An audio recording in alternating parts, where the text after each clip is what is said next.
Hey, it's Linda, and we are on the second day of my 6-day workshop on dealing with the stress of this COVID-19 thing, or really any kind of stressors that you're going through, and how to find purpose and peace and hope in the middle of your trials and tribulations.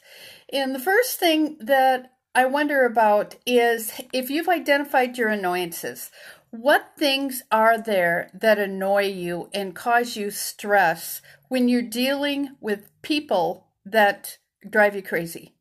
Now, it could be your children because you're home with them in self-quarantine and there's no school, or it could be the people that you see in the store that take forever to go through the line, or it could be your spouse that is no longer working and feels worthless, so they're home getting irritated and now they want you to do things a lot differently that they didn't even notice before because they weren't there. It could be a whole entourage of things. It could be the government. It could be the way things are being handled. There's so many things to get annoyed with people. So first off, who are the people that are doing this, and what exactly is it that they're doing that is so annoying? Because until you figure that out, it's really hard to kind of get to the root of it and figure out how to fix it. So the other question is, what can you control? Of all these things that are going on and the things these people are doing, what do you have control over? If you don't have control over something, then it's pretty worthless to be upset about it. But if you do have control over something like your kids, if you could, develop some different parenting tools, strategies, that maybe you could manage that a little better, okay, then let's work on that. Otherwise, how do you accept the things you can't change? That would be the next thing. And that kind of goes back to yesterday's strategies that I sent you on how to 100 different ways that you could deal with stressors. So that would be control the things that you can, would be the next clue that's important. Another thing to think about when you're dealing with people is, if we practice the golden rule, 101, do unto others what you want them to do unto you. Treat other people the way you want to be treated, and it's going to fare well, much better for you. Whether it's your kids or your spouse or the person in the grocery store or in the line, wherever you are, treat them kindly, speak well of them, and you're going to get along better, and it's not going to be so painful. The other question, how is this affecting you? What kinds of behaviors are you exhibiting that might be causing some of these problems and bringing some negative back on you? If you're yelling at people because you're frustrated, then they're going to rebel. They're going to come back at you. They're going to get negative. They're going to say mean things. They're going to be passive aggressive and just not do what you want them to do, especially kids. So look at your own behaviors and practice that golden rule. And whatever tools, things that you're using, maybe you're drinking too much.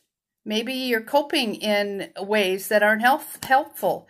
Maybe you're sleeping all the time and isolating in negative ways and copping out on responsibilities. Whatever you might be doing that isn't working for you, take a look at that. What isn't working for you? And then write that down so that you can deal with that. And dump it. Dump what isn't working. So if drinking is not working for you, it's not fixing the problem, and it's just spending money you don't have, it's causing more problems, then don't do it. Simple as that. Just quit doing the things that don't work. But then you've got to fill the void with something. You've got to figure out, what are those underlying feelings that you're having of, sadness, hurt, anger, fear, whatever it is. You've got to figure out how to deal with and address those so so that you can get past them and manage those feelings in a different way. Looking for the good in this. So now here's where, for me, it keeps coming back to all of these things. Come back to my foundation. is that God loves me. He's got a plan for my life. And if dealing with other people during this pandemic is part of it and being an example of hope to them, that's my purpose. That's your purpose, to be honest, whoever you are. It is all of our purposes to be of encouragement to one another. So if you don't do anything else, consider yourself a faucet of hope to that person that annoys you the most. You may be the only person they see. They may be jerks or doing things just because they feel hopeless. You could be that source of hope. But first you have to have it yourself. You can't give something away that you don't have. So that's what I want to give you. As you're working through these things, I hope that you will look for the good in whatever situation that you are in, that you will look at the people that are annoying you. And seriously, this has changed me in a great deal. What if this person got this disease and isn't here in 3 days, like some of these folks are leaving so quickly? Is that really the last moments, the last days that you want to have with these people? Is fighting and arguing and being negative? Probably not. So think about that. And don't do it alone. We are here for one another.